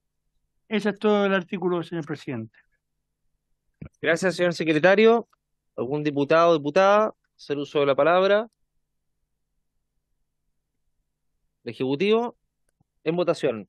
Por igual votación, estimado. Igual votación, unanimidad. Diputada Plasencia. Ya. La misma votación. Toque la campanita, presidente. Por unanimidad. Artículo 30. No, siempre, no. Ahora, no. Le preguntaría primero, pero no se puede. Cuando sea presidente. Ya. Diputado. No, pero que vamos a cambiar las reglas. Oye, diputado Longton, viene el artículo 31 sobre el deber de reserva de la agencia. ¿Le doy lectura si usted me autoriza? Por favor. La agencia cautelará especialmente la reserva de los secretos e información comercial sensibles que llegar a conocer en el desempeño de su labor, como también el respeto a los derechos fundamentales de las personas, particularmente el respeto y resguardo del derecho a la vida privada y el derecho a la protección de datos personales. Muchas gracias, señor secretario. Diputado, diputada, quiero hacer uso de la palabra en este artículo. Yo tengo no una duda, pero sí un comentario que no sé si el Ejecutivo me puede aclarar. Cuando se habla de cautelará especialmente la reserva de los secretos o información comercial sensible, estamos refiriendo a los datos sensibles, me imagino, ¿no es cierto? Porque esa es la definición legal que existe en nuestra legislación, datos sensibles, porque si no estamos hablando de información de secreto o información comercial sensible que puede ser sujeto a interpretación amplia, lo que puede ser considerado secreto de información, claro. Así me imagino que quisiera ver si el Ejecutivo me puede aclarar aquello si se refiere a datos sensibles. Si es datos sensibles, obviamente que hay una definición legal y eso tiene una claridad en la legislación. Después dice, como también el respeto a los derechos fundamentales de las personas, particularmente el respeto y resguardo del derecho a la vida privada y el derecho a la protección de los datos personales. Uno entiende que el derecho a la vida privada obviamente que es una garantía constitucional, por lo tanto, está bien, muchas veces se pone entre los textos legales, independientemente de que, aunque no esté, igualmente hay una protección detrás. Y el derecho a la protección de los datos personales también está en nuestra legislación, por lo tanto, más allá de que uno lo ponga no, hay una regulación específica respecto a eso, por lo tanto, uno podría decir que hay normas acá que ya están reguladas en nuestra legislación, pero en particular respecto a lo sensible. Michelle, no sé si usted tiene claridad respecto si se refiere a datos sensibles. Ya, diputado Leiva. Es una distinción a renglón seguido. Uno entendería como, ojo, esto no es solo, la agencia no solo es respecto a entidades públicas, sino que principal y particularmente privados, que con ocasión del ejercicio del cargo se desempeñe, conozca información sensible, no podría decir la fórmula Coca-Cola, digamos, no sé, pero conozca alguna información sensible desde el punto de vista comercial, y efectivamente él pudiera después implementar en alguna industria o alguna empresa de la competencia. Yo creo que a eso se refiere, pero también queda calificado, en mi opinión, de datos sensibles. Bueno, por su intermedio, señor presidente, no se refiere a la información sensible tal cual está definida en la Ley de Protección de Datos Personales. En esa ley la definición exclusivamente va a la información que se refiere a personas físicas, personas naturales. Entonces acá se refiere más a la información comercial que pudiera tener ser de carácter sensible para la compañía. El problema es que si ponemos solamente información comercial, podría ser, por ejemplo, la marca o el tipo de productos afectados, y en ciertos casos va a ser necesario informar a la comunidad. Por ejemplo, en este momento hay un ataque de público conocimiento, se sabe el nombre de la empresa, se sabe qué tipos de productos que vende la empresa están siendo afectados, y eso es información comercial. Entonces, si uno pone simplemente información comercial, podría ser demasiado amplio. Entiendo que es un problema el tema de cómo definimos qué es lo que es sensible o no, pero ponerlo simplemente información comercial puede ser problemático luego para efectos de generar los reportes, alertas u otras medidas que pudieran ser necesarias. Muchas gracias. Michelle, diputado Leiva. Tal vez pudiéramos salvar esa observación o prevención que es legítima, haciendo una remisión al reglamento para que después nuevamente Contraloría no observe una norma reglamentaria y que si remitimos al reglamento, el reglamento pueda desarrollar qué tipo de información comercial, porque lo que suena exótico dentro del artículo es justamente información comercial, distinguiéndolo de datos sensibles. Si hacemos una remisión tal como lo hicimos en el artículo anterior al reglamento, podríamos habilitar para que la autoridad administrativa lo pudiera desarrollar en el propio reglamento y hacer esa distinción, que es bien sensible por lo demás. Sí, yo entiendo la distinción entre datos sensibles y datos personales porque es respecto a la persona, la de datos personales. Y obviamente estos son conceptos que en la medida que, o sea, que van evolucionando más rápido que la legislación. Entonces yo creo que hay que tener una apertura, pero obviamente tiene que haber ciertos límites porque vamos a establecer que esto lo va a determinar la agencia, pero tiene que haber una meridiana claridad de lo que es información comercial sensible, creo yo, para poder dar cierto margen o restringir aquella discrecionalidad que puede quedar abierta si es que no tenemos ciertos límites. Yo creo que podría zanjarse a través de reglamento. Ahora, sí, pero ¿sabes lo que pasa? Se habla de los secretos o información comercial sensible. Habría que precisar si se refiere a los secretos e información comercial sensible. Para que quede claro que la información comercial que determine el reglamento. ¿Pero qué? ¿La información comercial sensible? Sí, a ver, señor secretario, yo no sé si hay alguno de los invitados que pueda ilustrarnos respecto a este punto. Podría. ¿O están todos conectados por Zoom? Paulina Silva. Bienvenida, Paulina. Gracias. Su intermedio, señor presidente. El concepto de información comercial sensible no es un concepto extraño en la legislación, se usa con frecuencia en el mundo de anticompetencia y antimonopolios, y se refiere en general a materias que, sin necesariamente ser secretos industriales del modo que lo define la Ley de Propiedad Industrial, sí denotan una necesidad de cuidado dentro de la empresa por motivos generalmente de competencia, para evitar entregar ventajas a la competencia misma. Pero no me parece que sea un concepto extraño o poco común.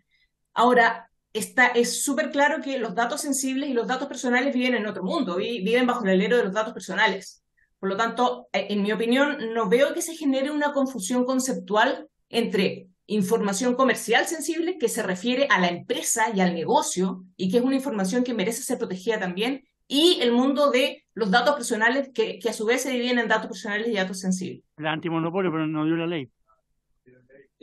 Pregúntenle la norma. Muchas gracias, Paulina. Una pregunta. Usted en un comienzo señaló que estaba definido o que se utilizaba en otra legislación a propósito de la ley antimonopolio. De la ley antimonopolio. ¿Tiene una definición? Perdón, no es un concepto que está legalmente definido. Ya, ok. Es un concepto que es utilizado usualmente. No es un concepto extraño.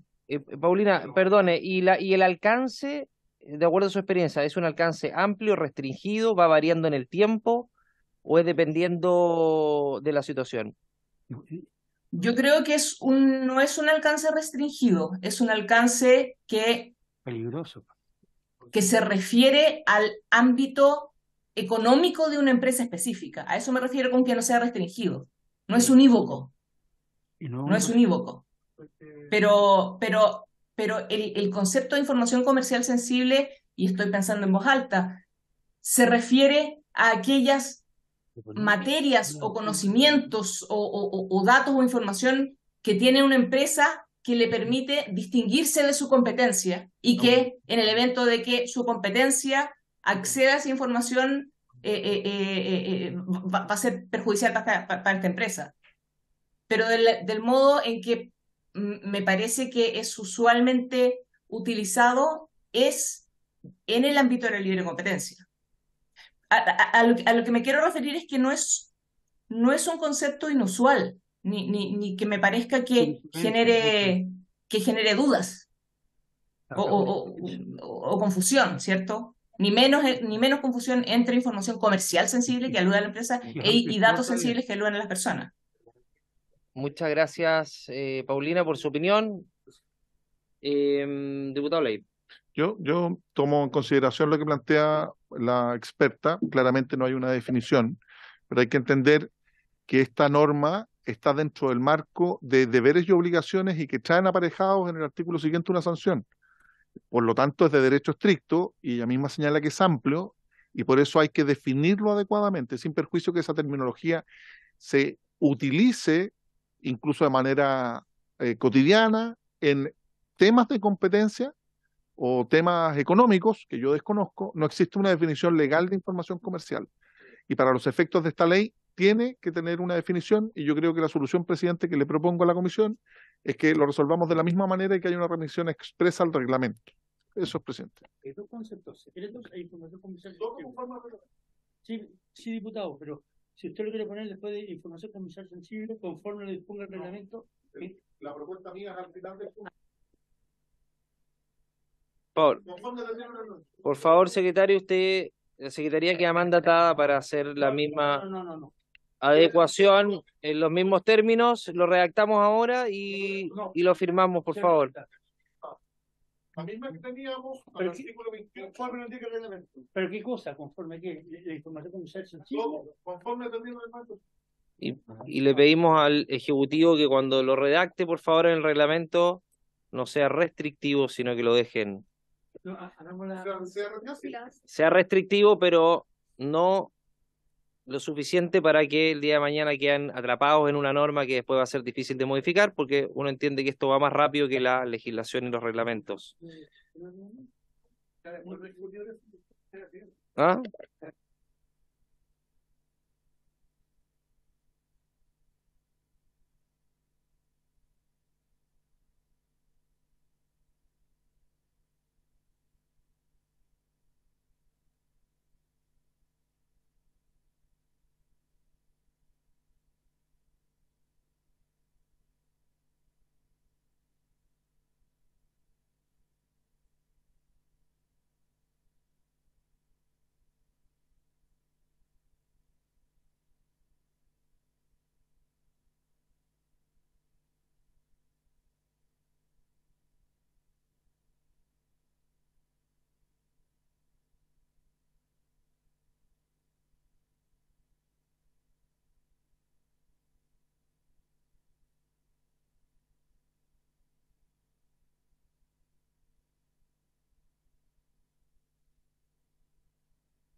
Pondríamos en votación el artículo 30, el artículo 31. Sí, el 31, con indicación de Presi-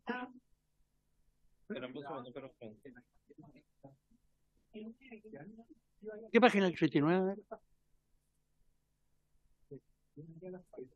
¿No? ¿Sí? ¿Qué es eso? ¿No? Ya. Al secretario, perdón. Pero hay cierta sí, dejémoslo Sí. pendiente porque hay cierta discrepancia. Hay cierta discrepancia atendiendo el punto que ya está instalado Claro, respecto a no, aquello. la retiro, presidente, y es importante señalar que quede constancia para el trabajo de la comisión, es que efectivamente podemos tener problemas de constitucionalidad porque se establece un tipo penal Sí, específico es verdad. y se sanciona. Entonces puede quedar un tipo penal en blanco y eso puede ser muy complejo al remitir los reglamentos, entonces dejémoslo pendiente. Tiene toda la razón, diputado Leiva, lo dejamos pendiente, Siempre, diputado. señor secretario. Pero por supuesto, ya. Y la presencia de la diputada Plasencia le ha dado más claridad al diputado Leiva en sus conceptos. Pasamos al siguiente, el Yo lo artículo leo. 32. Estimado presidente, voy a darle lectura al artículo 32, que se refiere a las sanciones. La infracción a las pida silencio porque estoy leyendo. Silencio, por favor. Artículo 32, sanciones. La infracción a las obligaciones Sí. dispuestas en el presente título serán sancionadas en la forma prevista en los artículos 246, 247 o 247 bis, todos del Código Penal, según corresponda. Lo anterior es sin perjuicio de la responsabilidad administrativa que procediere. Listo, presidente, ya le di lectura. Muchas gracias, señor secretario. Es El artículo 32 establece las sanciones. Estos eran los artículos que no tenían indicaciones y no estaban pendientes. Diputado Leiva. Sí, era lo que le planteaba a propósito del artículo 28, que las sanciones que establece el 2045, la revisión que hace el Código Penal, a mi juicio, sobre todo en materia de defensa nacional, de la obligación del CECIR de defensa, son muy bajas porque es solo suspensión del empleo y una multa. A lo más que llega es una reclusión mayor. Y sobre todo en materia de seguridad nacional y defensa, la revelación de secreto es gravísima. Yo desconozco, le soy franco, si existe alguna sanción específica en el ámbito de la defensa nacional, pero por principio de especialidad, esta norma podría ser mucho más favorable y por prorreo, a quien transgreda una norma tan importante en materia de defensa nacional, podría quedar casi en la impunidad. Por eso creo yo que hay que darle un par de vueltas más, presidente, y yo le propongo que lo dejemos para la mesa técnica. Porque, vuelvo a insistir, que las sanciones son muy bajas para el caso de la defensa nacional. Es que hay que analizar bien hasta dónde la sube. ¿Qué hacemos, presidente, pendiente? Deme un segundo, señor secretario. Estoy revisando. Y suspensión del empleo. ¿No tenemos Código Penal? Sí, lo que pasa es que es compleja también esta norma, diputado, porque en el fondo hay que tener en...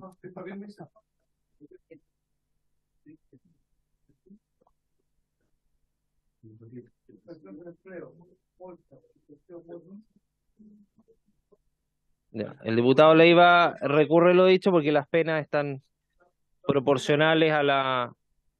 Hay penas de reclusión también incorporadas y que son parte del artículo 32, así que... Señor secretario, por favor, en votación. Diputados, si me ponen atención, estaría en votación el artículo 32. ¿Con la misma votación anterior? Con la misma votación anterior. Ya.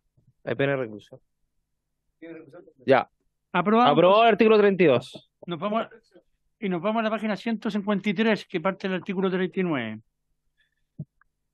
Artículo 3, nos saltamos del 32 al artículo 39. Página, señor secretario. 153, que me costó encontrar. Muy bien. 153 comparado. Si todos tenemos el mismo comparado, la 153. 153 descomparado.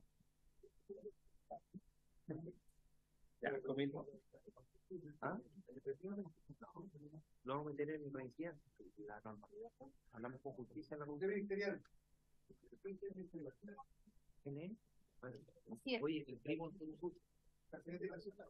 Ya, le doy. Le damos lectura.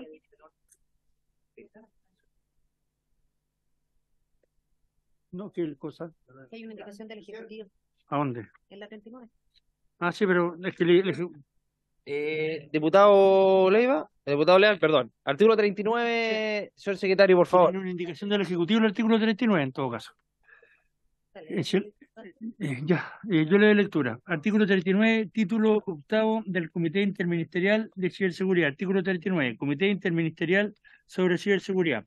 Créase el Comité Interministerial sobre Ciberseguridad. En adelante, el comité, que tendrá por objeto asesorar al presidente de la República en materia de ciberseguridad relevante para el funcionamiento del país. En el ejercicio de sus funciones, el comité deberá a. Asesorar al presidente de la República en el análisis y definición de la política nacional de ciberseguridad, que contendrá las medidas, planes y programas de acción específicos que se aplicarán para su ejecución y cumplimiento.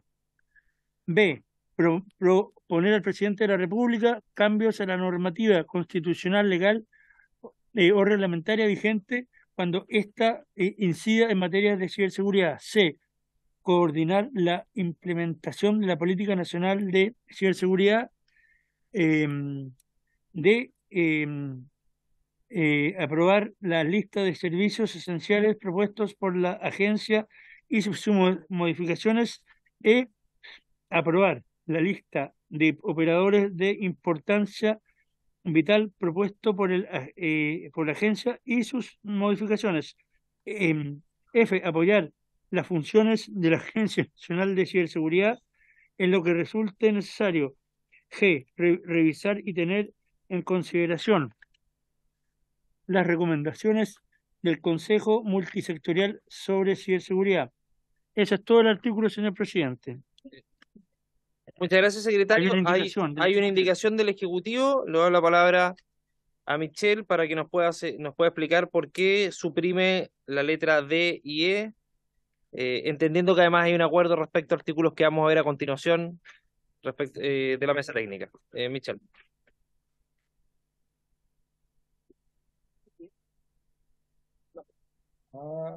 Sí. Por su intermedio, señor presidente, lo que pasa es que dentro de los artículos que acordamos con la mesa técnica hay un nuevo artículo cuarto donde se establece el procedimiento para determinar a los operadores de importancia vital y a los servicios esenciales, y se elimina de este procedimiento la intervención del Comité Interministerial sobre Ciberseguridad, y por lo tanto no tiene sentido que dentro de sus funciones esté la de aprobar la lista, ya que en el artículo cuarto aprobado no se contempla esa etapa en el procedimiento. Muchas gracias, Michelle. Vamos a votar este artículo y después vamos a proceder precisamente a los artículos que se llegó a acuerdo que tienen directa relación con esto, que son la definición de los operadores de riesgo vital, el ámbito de aplicación, y el artículo 6, que es los procedimientos de calificación de los operadores de importancia vital, que tienen directa relación con este artículo. Michelle. Por su intermedio, señor presidente, es que hay otro de los artículos que nos saltamos ahora, que también está relacionado con el artículo cuarto, que es el artículo 35, sobre reclamación judicial. Si este lo pudiéramos votar, porque está relacionado también con el artículo cuarto, ese tiene 3 indicaciones del diputado Alessandri, y la mesa técnica está de acuerdo con aprobarlas. Entonces, si pudiéramos votarlo aprobando esas indicaciones, después de votar esto, obviamente, pero porque está relacionado con el cuarto. ¿El 35 dices tú? Perfecto. Señor secretario, vamos a hacer lo siguiente. Vamos a votar la indicación del Ejecutivo del artículo 39. O sea, ¿el artículo con la indicación? El artículo con la indicación, después votaremos el 35 y después procedemos a votar los acuerdos suscritos a propósito del artículo 4 y 5 6 del proyecto. Ya, previa lectura. Artículo 39 con indicación en votación, por la misma votación, estimado señor diputado. Diputada Plasencia, por favor, su anuencia. Ya. Aprobado el artículo 39. Igual votación. Así da gusto legislar. ¿Ya? ¿De qué página está el 35? ¿La sesión fue una hora más? Página 144 del comparado. Presidente, nos vamos a la página 144 del certificado.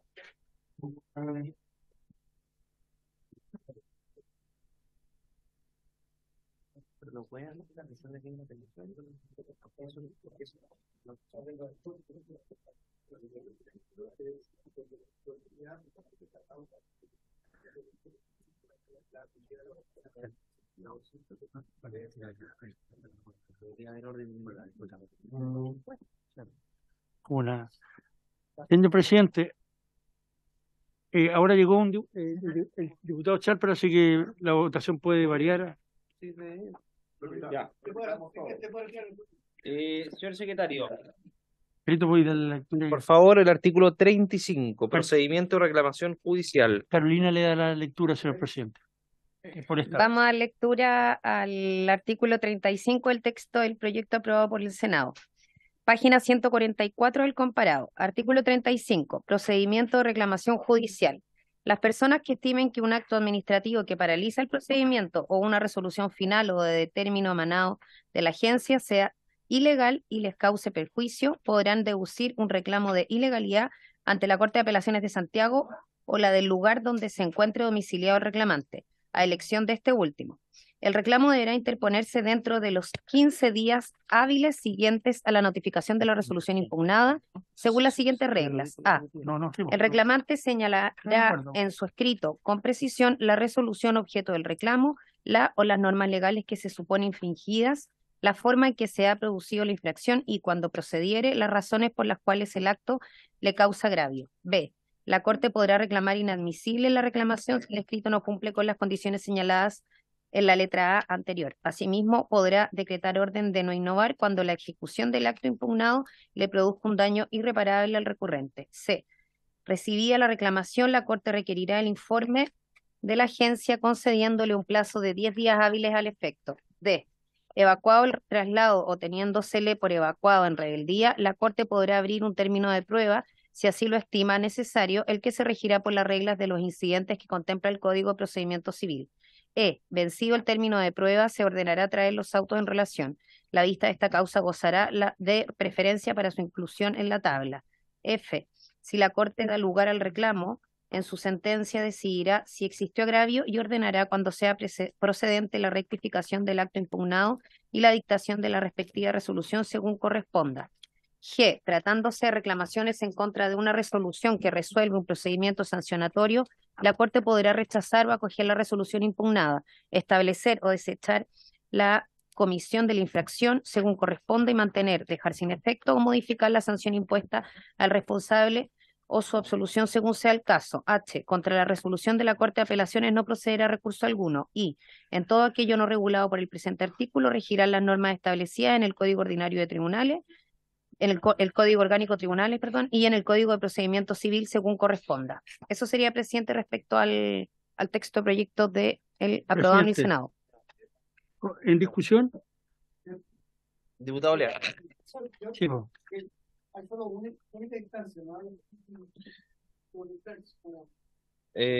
ahí tiene 30, a ver, tiene una. Tiene 3 indicaciones de... La indicación 86 del diputado Alessandri. Hay 3 indicaciones del diputado. Hay indicación del diputado Alessandri que creo que alude directamente a esa situación, donde el Ejecutivo acá manifestar su aprobación, su aceptación. Señor secretario, por favor, de lectura a las indicaciones del diputado Alessandri. Yo le leo, Carito. Artículo, indicación 84, está en la página 144 del diputado señor Jorge Alessandri. En el artículo 35, inciso primero del proyecto de ley, para sustituir en su parte final el párrafo, el reclamo deberá interponerse dentro de los 15 días hábiles siguientes a la notificación de la resolución impugnada, según las siguientes reglas por el siguiente. El reclamo deberá interponerse dentro de los 15 días hábiles siguientes a la notificación de la resolución impugnada, los que deberán computarse de acuerdo al artículo 25 de la ley 19.880, según las siguientes reglas. Después viene la indicación 85 del diputado señor Jorge Alessandri en el artículo 35 literal B del proyecto de ley, para sustituir la frase le produzca por la siguiente: pueda ocasionar. Y finalmente, estimado señor presidente, la indicación número 86 del diputado señor Jorge Alessandri, en el artículo 35 literal H del proyecto de ley, para sustituir la frase no procederá recurso alguno por la siguiente: se podrá apelar ante la Corte Suprema dentro del plazo de 10 días hábiles, la que resolverá en cuenta. Esto es loco, esto es loco. Diputado Alessandri. Gracias, presidente. En el caso de la primera, la forma de imputación de los plazos, la indicación incide sobre las reglas de cómputo del plazo administrativo, como decía el secretario, ley 19.880. Nosotros creemos que es necesario especificarlo, sobre todo por el contenido del artículo 35, letra I de este proyecto.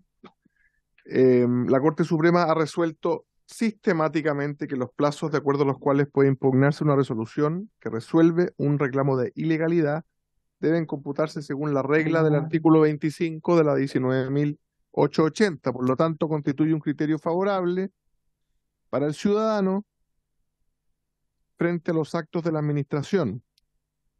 Y tenemos varias jurisprudencias que podemos poner a disposición de la Comisión como ejemplo de lo que ha expresado la Corte Suprema. La segunda indicación se explica por sí sola, ¿cierto? Que pudiera provocar en vez de que produzca.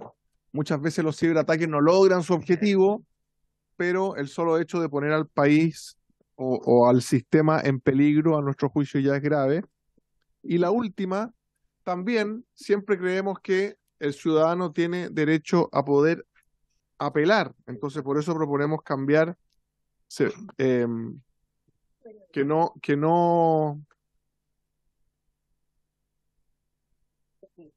procederá recurso alguno.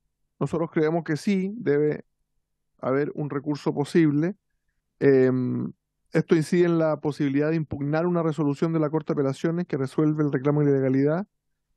Sabemos que hay un tratamiento más o menos sistemático que permite concluir que el legislador ha dispuesto siempre la posibilidad de impugnar las sentencias dictadas por la Corte de Apelaciones en los reclamos de ilegalidad dentro de los 10 días hábiles, lo que sería concordante con la debida protección del ciudadano frente a los actos de la administración. Y a modo de ejemplo, la ley 18.410 de la Superintendencia de Electricidad, por ejemplo, la ley 20.529 de la Superintendencia de Educación, siempre se dan esos 10 días para que uno pueda recurrir ante un pronunciamiento de la Corte de Apelaciones. No debiera esta ley hacer la diferencia. Ahí están las tres explicadas. Gracias, diputado Alessandri. Yo un solo comentario, estoy de acuerdo con las indicaciones, al igual que el ejecutivo del diputado Alessandri. Me parece que remitirse al 19.880 además es la ley de base de procedimiento, por lo tanto es la ley que rige los actos administrativos. Y respecto a la segunda, la puede ocasionar, me parece que por razones obvias, y la segunda instancia, en general los reclamos de ilegalidad, la segunda instancia aplica. Es excepcionalísima la única instancia, y hemos visto además fallos del Tribunal Constitucional que han hecho la observación y han cuestionado y objetado además cuando se determina que hay una única instancia en algunos procedimientos. Así que, secretario, por favor. Ahora tenemos que en votación. Tenemos que tomar votación nominal porque está presente el diputado Chalper. Muy bien. Serían... No. No, en este caso no, porque para que haya claridad de su votación, con tres indicaciones. Ya, diputado Jorge Alessandri. ¿Vamos a votar las tres indicaciones? Con el artículo. El artículo con las indicaciones, que son complementarias. Es el artículo 35 con las tres indicaciones. Lo que dije. Estamos votando el artículo 35 con las... Sí, pues. Eso, las tres de una. Estimada diputada. Ya. Diputado Leal. Espere, déjame buscarlo. Diputado Leal. Diputada Plasencia. Diputado Chalper. Don Andrés Lonton, no sé, por favor, por favor. A favor. 5 a favor, 0 en contra, 0 abstenciones. Proclame el acuerdo, presidente, por favor. Se da por aprobado el artículo 35 Con las tres con indicaciones. las 3 indicaciones del diputado Alessandri. Por favor, señor secretario, de lectura a el 4 y 5 y 6 que se acordó A ver, déjame. por la mesa técnica, que son además los artículos más complejos, así que A ver, le pediría no, por no, favor no los tengo. leer cada uno de ellos Sí, para que no, que no lo los tengo. A ver, diputados el 4 y estén 5, sí, al tanto. pero que no los tengo. A ver, los tenía acá. 4 y 5 y 6, La luz lo las repartió, ¿no? propuestas. Carito, la luz lo ¿Lo repartió. tendrán los diputados a disposición? No. Sí. Préstame la. Carito, ¿no tenía hoja?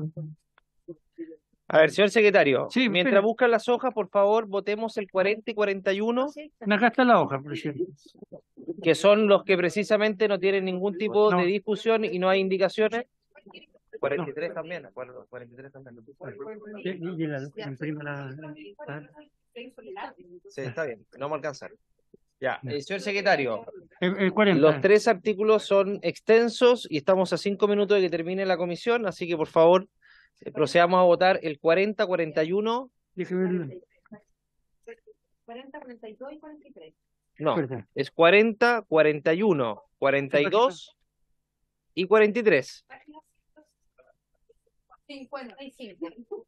Página 155 del comparado. ¿Qué Espera, página? espera. ¿Qué página? Página 155 del comparado. Vamos a dar lectura al artículo 40 del texto de proyecto aprobado por el Senado. De los integrantes del comité. El comité estará integrado por los siguientes miembros permanentes. A. Por el subsecretario del Interior o quien éste designe. B. Por el subsecretario de Defensa o quien éste designe. C. Por el subsecretario de Relaciones Exteriores o quien éste designe. D. Por el subsecretario general de la Presidencia o quien éste designe. E. Por el subsecretario de Telecomunicaciones o quien éste designe.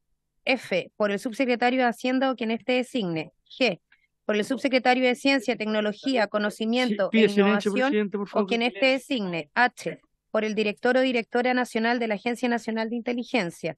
I, por el director o director nacional de la Agencia Nacional de Ciberseguridad, quien lo presidirá. Con todo, el comité podrá invitar a participar de sus sesiones a funcionarios o funcionarias de la Administración del Estado u otras autoridades públicas, así como a representantes de entidades internacionales, públicas o privadas, académicas y de agrupaciones de la sociedad civil o del sector privado. Eso sería el 40, presidente. Muchas gracias, Carito. Vamos a ofrecer la palabra. Mejor leamos todos los artículos que no tienen indicaciones hasta el 43. Hasta el 43. Por favor, y después los ponemos en Página discusión. 157 del comparado. Artículo 41 de la Secretaría Ejecutiva. El comité contará con una Secretaría Ejecutiva radicada en la agencia, la que prestará el apoyo técnico, administrativo y de contenidos para el desarrollo de las reuniones del comité. Sigo. El director o directora nacional de la agencia le corresponderá, entre otras funciones, convocar, dirigir y registrar las sesiones e implementar los acuerdos que se adopten. Artículo 42 de la información reservada. Constituido el comité en sesión secreta, los funcionarios o funcionarias que estén en conocimiento de información reservada que sea atingente a los fines del comité podrán compartirla para su análisis y no se podrá levantar acta mientras se encuentre en tal condición. La revelación de la información será sancionada de conformidad al delito de violación de secretos contemplados en los artículos 246, 247 y 247 bis del Código Penal. Y por último, artículo 43 del reglamento. Un reglamento expedido por el Ministerio encargado de la Seguridad Pública fijará las normas de funcionamiento del comité. Eso sería, presidente. Muchas gracias, Carito. Ponemos en discusión los 4 artículos. Un diputado quiere hacer uso de la palabra. En votación, señor secretario. Repetiríamos la votación estando presente el diputado Chalper. ¿Están de acuerdo que sea la misma votación? Diputada Plasencia, por favor. Entonces se aprueba por unanimidad. Se aprueba por unanimidad los 4 artículos. Por igual votación. Le deseamos unas felices fiestas patrias. Diputados, subsecretario, Michelle, invitados, asesores, y nos vemos. Y secretaría. A la vuelta del 18, agradecerle a los invitados que estuvieron presentes vía Zoom. y también desearle una feliz fiesta. Nos vemos en la semana siguiente del 18 de septiembre. Recuerde los plazos, Por haberse... a los plazos para los proyectos. Recordamos los plazos, un segundo más. Me habían solicitado, porque estaba hasta el 20 de septiembre, el plazo para presentar indicación al Ministerio de la Seguridad. Por lo tanto, yo no quiero recabar el acuerdo para, como no vamos a tener sesión esa semana, me parece que podríamos extender ese plazo hasta la semana siguiente, que es donde tenemos sesión. Así que lo extendemos hasta el 27. Hasta el 27, que es... No, hasta el 25, porque sesionamos el 25. Sesionamos el 26, por lo tanto, hasta el viernes 22, para que la Secretaría pueda preparar el comparado. Hasta el viernes 22 se extiende el plazo de indicación acordado. Y por haberse cumplido el objeto de la sesión, esta se levanta. El viernes 23.